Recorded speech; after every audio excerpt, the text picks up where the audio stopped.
Okay, let's unpack this. Imagine you're just going about your day, right? It's a Tuesday afternoon in March.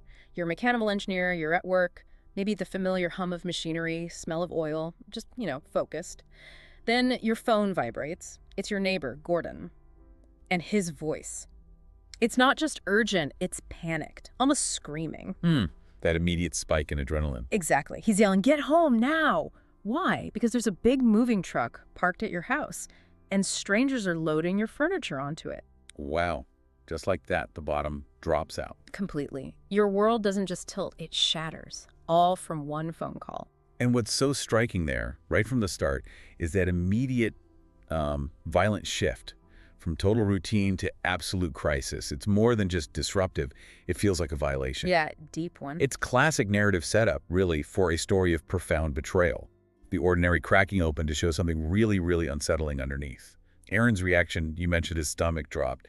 That tells you straight away this isn't just about stuff being stolen. Right, it's personal. It's just his sanctuary, his home. And as we're about to find out, it's a betrayal that goes much, much deeper than furniture. That's a really important point. You've given us this whole stack of notes, Aaron's firsthand account. Honestly, it reads like a thriller, like true crime unfolding right there. It has that raw, immediate quality, doesn't it? It really does. So our mission today, what we want to do is sort of meticulously unravel this whole thing piece by piece, see what insights it gives us into, well, human nature, loyalty, justice, and how people react when they're pushed right to the edge. Yeah. We're going to look at the emotional roller coaster, the tactical decisions Aaron makes when he's facing this deceit, and the consequences that just ripple out. Because this isn't just a story about a divorce, is it? It goes way beyond that. Much deeper. It's really an exploration of perceived slights, strategic counter moves, and these complex, sometimes really harsh lessons about accountability. Inside a family. It digs into the fabric of relationships, how they fray, how they unravel, sometimes just get completely torn apart. And as we go through Aaron's journey, this deep dive forces us, and you listening, to ask, what does real justice look like when loyalty is just shattered? And maybe how far will someone go to make sure that justice isn't just legal, but, emotional? That's a heavy question. So it all starts at that call. Gordon, the neighbor, not someone who usually calls during work. Right, the context matters. It signals urgency. And the panic in his voice just sets off alarm bells. Aaron described it, stomach dropped. Not just fear of burglary, but because Gordon mentioned something crucial. Ah, yes. His wife, Kenya, was there. Okay, that changes everything. Instantly. It shifts it from maybe a random theft to something way more sinister, personal. The fear morphs into this cold, creeping dread, this certainty that it's a betrayal far worse than just robbery. That phrase, the fact that Kenya was there, changed everything. That's the pivot, isn't it? It reframes the whole thing. Not an external threat like a break-in, but an internal one. It foreshadows the personal conflict to come. Absolutely. The physical reaction he describes, the stomach lurch, pounding heart, shaking hands, it underscores the shock, the dread turning into this, protective rage. He's not just driving home, he's hurtling towards this personal earthquake. Yeah, and he didn't need telling twice. He just ran through the factory, boots thudding, mind a total blur. His boss saw his face, didn't even ask questions, just go, get out of here. Wow, speaks volumes. Right, an understanding of the gravity without needing details. Aaron flies out, fumbles for his keys, tires squealing as he peels out, driving like a madman, every red light feeling like a personal insult, delaying the confrontation, just flooring it. And the scene waiting for him, it just pours gasoline on the fire. This is where anticipation meets raw confrontation. Exactly. He screeches to a halt, slams the brakes, throws the car door open, marches towards the house, heart pounding, and there he is. This tall, thin guy. Aaron described him as having an arrogant posture, just casually directing movers, loading his stuff. Unbelievable audacity. Aaron, just consumed by fury and disbelief, shouts, "Stop right there. What the hell do you think you're doing?" Yeah. But the guy barely glances at him, just waves him off. "Mind your own business, buddy. This is private." Oh, that dismissive tone. That's the spark, isn't it? The ultimate disrespect that pushes him over the edge. Psychologically, it's not just furniture anymore. It's a direct assault on his dignity, his ownership, his life. And what happens next? Pure, primal rage. Before he can even think, his fist connects with the guy's jaw, hard. Knocks him flat on the ground. The man groans, surprised. But Aaron's not done. He lunges, snarling, "You think you can rob me? In my own home?" I'd go, Another punch, then a kick as the guy tries to curl up. Aaron pulls out his phone, hand shaking, dials 911, tells the operator he's got the man restrained, but his fists are clenched, ready to go again. Just pure, uncontrolled rage. It's that classic fight or flight. Rational thought is gone. It's pure instinct when your sanctuary, your trust, is violated like that. The fact he's still ready to hit him, even while calling 911, shows the depth of that fury. And then it gets even worse, even more personal. Yeah, a scream rips through the air. "Aaron, what the hell are you doing?" He spins around. It's Kenya, his wife. Running towards them, face a mask of distress, anger. Oh, man. She kneels beside the groaning guy, cradling his bruised face, yelling at Aaron, "Why did you hit him?" Aaron, still reeling, mind scrambling, asks, "You know him." $1 million question. And that's when the bomb drops. She looks up, eyes blazing, and declares with this chilling composure, "Yes, he's my boyfriend." Wow, there it is. The moment the world just stops. That physical shock, Aaron felt the coldness, the air leaving his lungs. That's the physiological reaction to your reality collapsing. It's betrayal made undeniable. And her defiance. Right there, it shows zero remorse, just brazen disregard. What? That's all Aaron can choke out. But confusion turns back to pure, incandescent rage. Almost instinctively, he stomps his foot right into the guy's crotch. Oof. Visceral. Watches him writhe, shouting, "You're my wife, and you have a boyfriend!" Another kick. Kenya's screaming, pulling at his arm, but he's lost it. Demanding why the truck's there, why his furniture is leaving. Kicks Walter a third time, just letting out all that rage and humiliation. And the movers. Leaning against the truck, arms crossed. "Amused smirks," Aaron said, watching it like a show. That adds a whole other layer. Public humiliation on top of private agony. It amplifies everything. Makes it so much worse. Then, sirens. Police arrive, 2 cars screeching up, officers spilling out, assessing the scene quickly. Okay, the dynamic shifts now. An officer puts a hand on Aaron's chest, tells him to back up. Aaron complies, but he's still simmering, fists clenched, trembling. He identifies himself as the caller, explains he thought it was a robbery. The police presence forces a shift from pure emotion to, well, legal reality. The officer becomes the arbiter, pulling them into the realm of consequences. Right, the officer turns to Kenya. Aaron noted she quickly composed herself, becoming shaky but determined. Interesting. Calculated almost. She confirms Walter is her boyfriend. And then, cool as anything, declares, "I'm leaving you, Aaron, and I'm taking my half of the furniture." No remorse, no regret, just a cold statement of intent. Hits Aaron like another physical blow. Her composure there is really telling. It suggests this wasn't spontaneous, it was planned. She's focused on the tactics of leaving, not the relationship ending, but the officer brings the legal reality check. This is where emotional chaos meets cold, hard law. Exactly. The officer explains marital property law. You can't just take stuff. Divorce have to be filed, assets ruled on by a judge, legal documents signed. What she was doing, he says clearly, was illegal, potentially theft. And that's a common misconception, isn't it? People thinking they can just take half without process. The law prevents that chaos. And the weight of that hits Kenya. Aaron describes her face paling, eyes widening, shock, frustration. She immediately tells the movers, almost indignantly, "Put it all back, put it back inside." Reality bites. Her plan to find exit just became a messy public legal issue. The officer, clearly exasperated now, tells her she can only take personal belongings and he'll stay to supervise. Her quick shifts, defiance, compliance back to defiance, show this sense of entitlement. Believing rules don't apply, or just misjudging completely. Totally. But she's still defiant, spins on the officer, snaps, "My husband is the one who should leave. This is my home." Glaring at Aaron like he's the problem. Unbelievable. But Aaron counters, quick and steady, "This house belongs to my mother. You have no claim to it." Boom. Crucial strategic advantage right there. Undermines her immediately. The officer is just rubbing his temples now, says incredulously, "Ma'am, you just tried to steal from your husband, and now you want to evict him from his mother's home." Shakes his head, turns to Aaron, asks if he wants to press theft charges. This whole exchange just highlights how entitlement can blind someone. Her demands get wilder as her legal ground shrinks. Aaron's point about the house is a key tactical win. And the humiliation wasn't done. Before Aaron can answer, Kenya throws her hands up. "Fine, I'll just get my things." Storms inside, slams the door. Aaron's just reeling. The woman he spent 17 years with cheated, tried to steal. He's trying to process it. It's a monumental betrayal on multiple levels. She comes back out dragging 2 huge suitcases. As she heads for the door, Aaron stops her. "Wait a second," turns to the cop. "I want her bag searched." Wow. Reclaiming a bit of control there. Symbolic humiliation, maybe? Kenya is stunned, shrieks, Aaron, are you really going to humiliate me like this? You don't trust me. The irony. Oh, the irony. Everyone sees it. Movers, cops, stifling smirks. The officer firmly tells her to open them, says Aaron has every right to check. Given the circumstances, absolutely. Her outrage shows a complete lack of self-awareness. It's a consequence, not an insult. Aaron kneels, rummages through, finds his laptop and his phone charger, holds them up. Kenya, seething, embarrassed, huffs. I need those. Aaron's reply. Cold. Cutting. Final. Ask your lover. He's the one who's supposed to take care of you now. Ouch. That's a definitive severing. Reasserting boundaries, rejecting his old role, complete shutdown. She stomps out, face crimson, with Walter still limping beside her.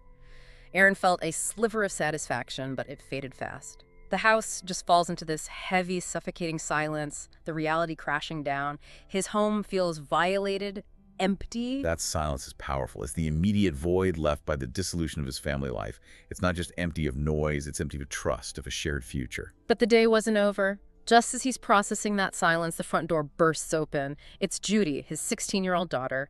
Backpack, headphones still in. She stops, sees the mess furniture askew, footprints, pulls off her headphones, and asks, with this casual indifference that just cuts Aaron to the bone, Dad, what happened here? Oh, no. Aaron sighs, exhausted, runs a hand through his hair, says flatly, your mother decided to leave. She left with her new lover. And Judy blinks, shrugs, and says with unnerving nonchalance, Ah, you mean Walter? Devastating. That casual, oh, you mean Walter. It's not just prior knowledge, it's acceptance. Complicity, almost. Aaron's reaction. The hand tightening on his glass, the sharp breath. That's a fresh wound opening up. It's not just his wife anymore, it's his daughter, too. Exactly. He's reeling, asks barely a whisper, wait, you knew about him? Judy gives him this look, he said, like it was the stupidest question in the world. Mild surprise, maybe boredom. Oof, cold. She confirms, casually, yeah, Right. She knew. Leans back on the couch, totally at ease, and explains how her mom told her Walter was her first love, her one true love. That narrative.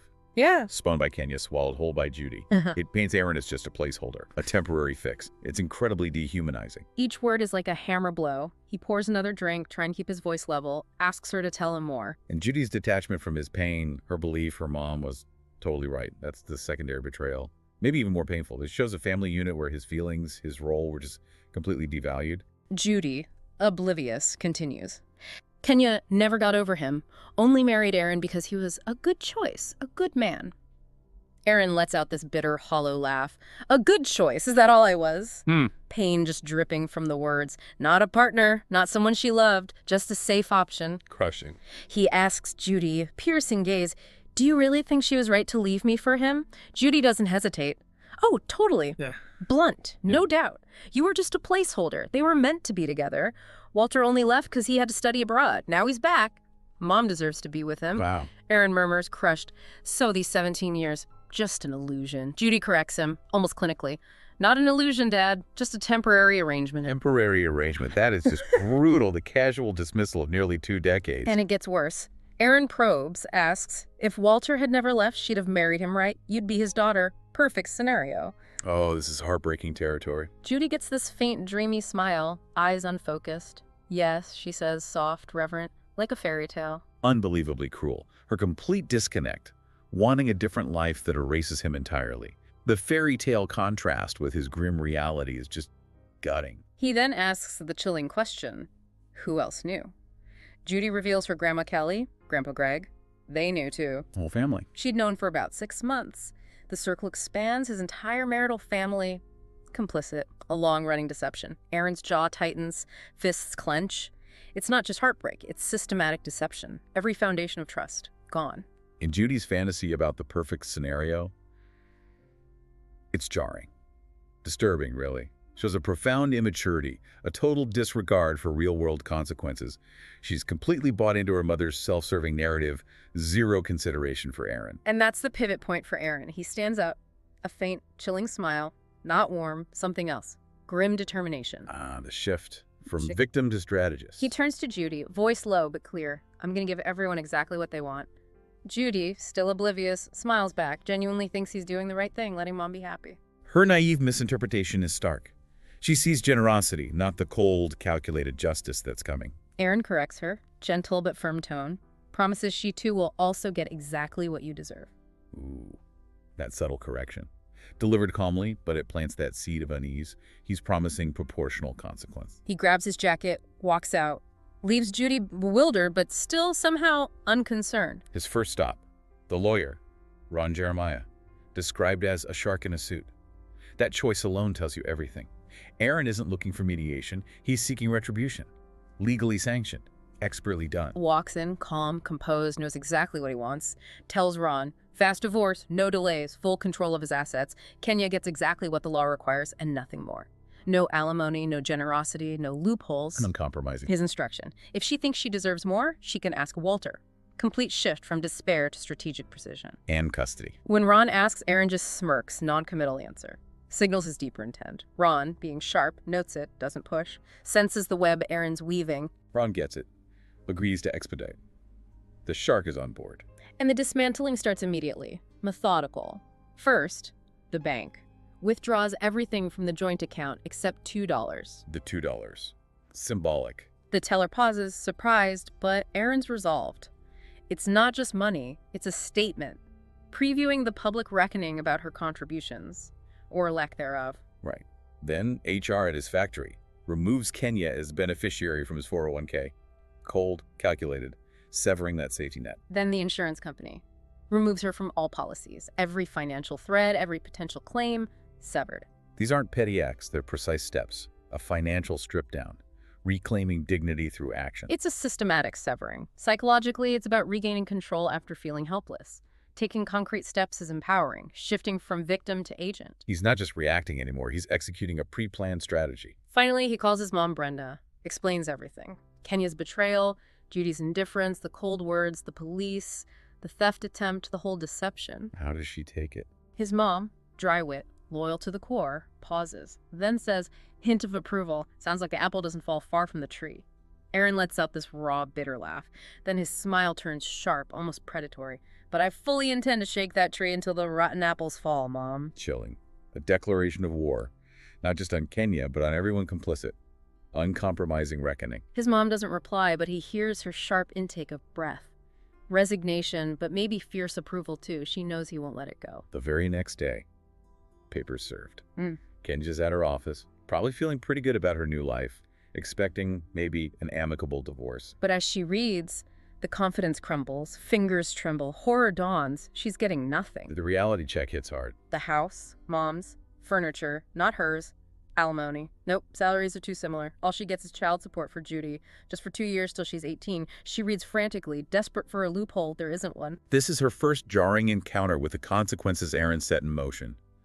Her expectation versus the stark reality highlights her misjudgment of him, and that common misconception about automatically getting half.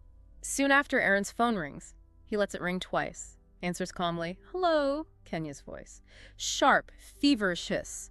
Disbelief, fury. This isn't fair. I'm supposed to get half of everything. That's how it works. The entitlement is just. Wow. Erin leans back. Faint smile. Quiet satisfaction. Oh, really? Tone laced with amusement. She explodes. Yes, I was your wife. I deserve half. Erin sighs, slowly, deliberately, replies with cutting precision, and I should get half of what's yours, Kenya. Perfect symmetry. Devastating. Flips the script right back on her. Forces her to confront her own lack of contribution. Silence stretches. He can almost hear the gears grinding, reality crashing down. His smile widens. Grim victory. We'll settle this in court, he says, hangs up. Trap sprung. Okay, so the hearing arrives. Public reckoning time. Erin walks in with Ron Jeremiah, the shark in a suit, who looks ready, relishing the fight, planning to demolish Kenya's lawyer, Lana Rod. Erin feels it too. Dark satisfaction. Judge enters. Lana Rod stands, confident initially, demands half the assets, standard alimony. Standard procedure, she thinks. But Ron's up instantly, poised, turns her demands back on her, points out Kenya refused Erin half of her assets, then the income parity. The tactical flourish. Poses the question. So Your Honor, dilemma. Do I demand alimony for my client or do I offer it? Brilliant. Traps her completely. Judge sees it, rules immediately. No alimony, equal incomes. Kenya tenses. First crack appears. Rapid defeat. This precise dismantling sets the tone. Then Lana Rod, faltering now, brings up the joint account. Erin, emptying it, leaving only $2, tries to paint him as cruel. But Ron, looks delighted. Genuine, gleeful smile, strides forward, easy confidence, delivers a rebuttal. Your Honor, that is the exact amount my client's wife contributed to said account. Ouch. Public humiliation. Courtroom hush. Judge looks at Kenya, questioning. It's a stark indictment of her lack of financial contribution over 17 years. Exposed her approach. Turned her complaint into a weapon against her. Powerful example of how they systematically turn her victim narrative back on her. It's not just about money. It's about exposing the imbalance in effort commitment. Tearing down her fairy tale piece by painful piece. Lana, flustered, losing ground, races child custody. But before she finishes, Ron drops the bombshell. Preemptive strike. What is it? We are offering the opposing party sole custody, he states calmly. Devastating impact. My client wishes for no visitation rights and will continue child support for the next 2 years until the child comes of age. Judy in the courtroom gasps, a choked sob, cries out, voice cracking, "You can't abandon me, Dad. I'm your daughter." Oh, Judy. The immediate crushing impact. Stark contrast to her earlier nonchalance. Aaron doesn't look, jaw tight, fists clenched under the table, stares straight ahead. He made the decision. Painful, necessary, has to see it through. This is the emotional peak. Aaron's strategy to give everyone exactly what they want culminates here. Its radical consequence, forcing Judy to face the reality of her choices. The judge, though, softens. Compassion beckons Judy to the stand. She steps forward, small, vulnerable, voice trembling. I didn't know my father didn't love me. Tears welling. The judge allowing this creates this intimate moment in a public forum, sets the stage for Ron's cross-examination. Ron requests to question her. Judge allows it. Starts gently. Does she love, respect her father? Tearfully, yes. Then the why of the divorce. Judy explains, soft, hesitant. Mom's ex came back. They want to be together, so she's leaving Dad. The narrative she was fed. Ron probes. Did Mom never love Dad or love the ex more? Judy struggles, can't answer. Glances between Ron, Aaron. Aaron's face, a mask. Ron presses, unwavering. Were you sad your father's marriage was ending? Judy glances at Aaron. He remains impassive. She replies softly, devastatingly, no. I was happy for Mom. Wow. That admission. Public confirmation of her disregard for his feelings. Brutal cross-examination, chipping away at her fairy tale, exposing the truth of her misplaced loyalty. Ron pushes. So, Judy, you didn't care about his feelings, fine with the divorce, asked him not to fight it, expected him to lose his wife, move on, all because Mom deserved happiness. Judy whispers, strained acceptance. Yes. And Then Ron delivers the final, hardest question. Lowers his voice slightly. Every word lands in the stunned silence. So, Judy, tell me, why should he care about you? Oh, gut punch. Holding her fully accountable. Deafening silence. Yeah. Judy stares, eyes wide like the air's been sucked out, the full weight of her words, her choices, crashing down. Ron weaponizes her own words against her, forces her to confront the consequences in the most public, unforgiving way. He leans forward, quotes her verbatim from that living room conversation. If Walter had never left, your mother would have married him and you would be his daughter. Perfect scenario, right? Lets it hang. Your answer, yes. Like a romantic fairy tale. Judy gasps raggedly, confirms it, face ashen. He's dismantling her completely. Ron continues, listing Aaron's loving acts. Staying up with fevers, school plays, conferences, games. Reminds her of the roller skates versus his own worn-out shirts. Contrasts that love, that sacrifice, with her desire to discard him, despite him giving you exactly what you wanted, Mom's happiness. Powerful emotional appeal. It's designed for remorse. Then the final agonizing question. What's wrong with that, Judy? What is wrong with abandoning someone who loved you so fiercely? She breaks completely. Collapses into uncontrollable sobs, racked with tremors, wailing, "I'm sorry, Dad, I didn't think. Please don't abandon me." The fairy tale shatters. Aaron feels his composure crack, throat tightens, vision blurs, wants to run to her, comfort her, forces himself to hold on, has to see it through for her sake. His struggle shows the immense personal cost.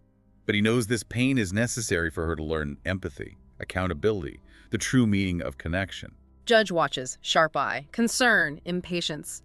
Calls Judy back to her seat, turns to Lana Rod, Kenya's lawyer. Voice sharp. Lana, confidence gone, shoulders slumped, reveals the final shocking twist, stuns the courtroom. Your Honor, my client and her fiancé do not want custody of the child. Guys. They are getting married and do not want the child to be a part of their new life. No. Oh my God. The ultimate betrayal. Public abandonment. Yeah. Exposes the shallow core of her fairy tale. No room for her own daughter. Collective gasp. Chilling silence. Judy hears it. Breaks down again. Raw, heartbreaking weeping echoes. Pure desolation. Strips away any pretense of maternal love. Just pure self-interest. Judge's face turns crimson. Anger, disappointment, rubs his temples aghast at the callousness, turns to Aaron, voice booming, "Mr. Taylor, you don't want custody, your wife doesn't either. What are you playing at? Your pride, your arrogance, ruining this child's life." His exasperation is completely understandable. Sees the selfishness, the immaturity, sacrificing the child's well-being. Devastating moment. Aaron, calm amidst the storm, takes a breath, stands. "Your Honor," voice clear, steady. "My mother, Brenda Taylor, will take custody. I've already spoken with her. She's agreed." The prepared solution. Judge stares. Long moment. Anger shifts to grudging acceptance. Relief, maybe. Nods. Gavel comes down hard. Crack echoes. Child placed in custody of Mrs. Brenda Taylor. Both parents pay child support. No spousal alimony, no financial compensation. Divorce granted. Gavel cracks again. Final. Irrevocable. Wow. Cuts both parents out. Stark testament to their irresponsibility in the court's eyes. Ron Jeremiah chuckles quietly. Leans to Aaron, triumphant grin. Whispers, "That was the fastest divorce in human history." Grim victory, but yeah, a victory. Swift, decisive. Underscores the clear-cut nature once Aaron's strategy played out. Provides stability for Judy, but at immense emotional cost. The legal end of one family, painful start of another. After the hearing, quiet aftermath. Aaron walks to his mom, Brenda, who's comforting Judy. Judy's hunched over, sobbing, shaking. Aaron sits beside them, watches her cry, heart aching, resolve unbroken. Then calm, firm voice, gentle but unyielding. "Sweetheart, we don't live in a fairy tale. We live in the real world. Actions have consequences." The core lesson. Painful but essential. Judy lifts her head, swollen eyes meet his. Listens intently. Aaron continues. Careful words, unflinching honesty. "I never wanted to abandon you, hardest thing I ever had to do. But I needed you to understand, truly understand, what it feels like when people you love, trust implicitly, turn their backs like you're just old shoes to be worn out and discarded." That analogy.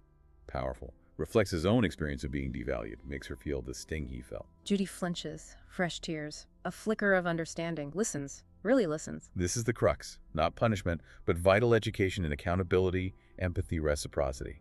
Rooted in the harsh reality of consequences. Aaron explains further, quiet, resonant. "We forget what people do for us. Assume it's their duty. Take love, sacrifice for granted. Think they deserve nothing back. Not love, gratitude, even basic respect." The duty versus gratitude insight. How transactional things become when self-absorption takes over. Emphasizes the lesson he learned. Love, true love is a two-way street, Judy. Give love, get love. Give respect, get respect. But give indifference, humiliation, hate. You get it back. Crucial life lesson. Love isn't static, it's a dynamic exchange.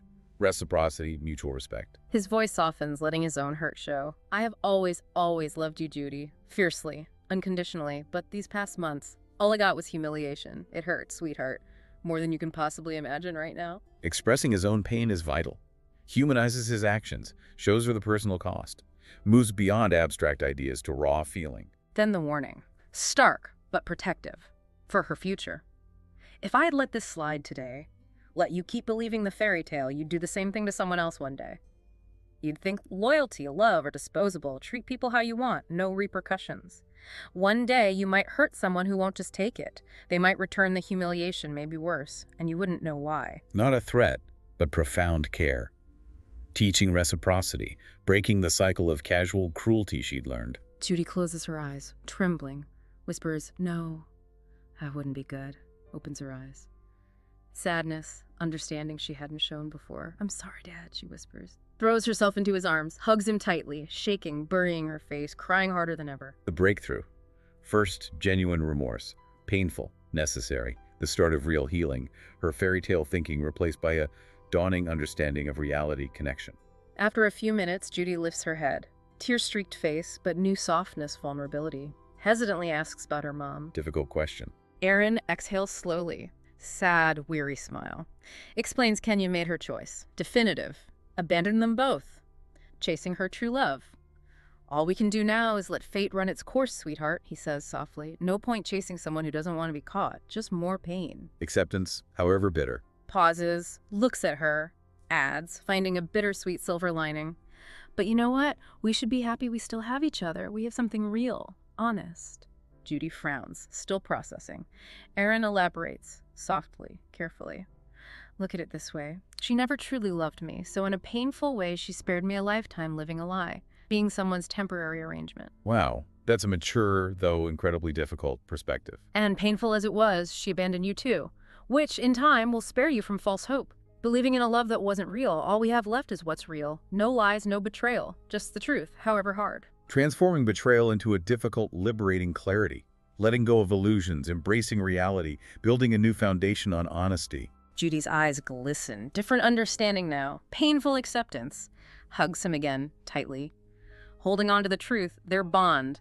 "Thank you, Dad," she whispers, choked up. Powerful redefinition of their family. Forged in fire, built on raw honesty.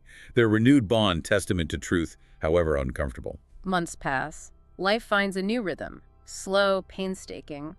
Judy heals with Grandma's support, Aaron's love. Tears lessen, smiles are more genuine, their bond deepens. Not perfect, but real. Then, one sunny afternoon, Aaron's reading the paper. Judy rushes in, excited, almost conspiratorial. "Dad, you won't believe what I just heard!" He lowers the paper, raises an eyebrow. She grins, mischievous glint.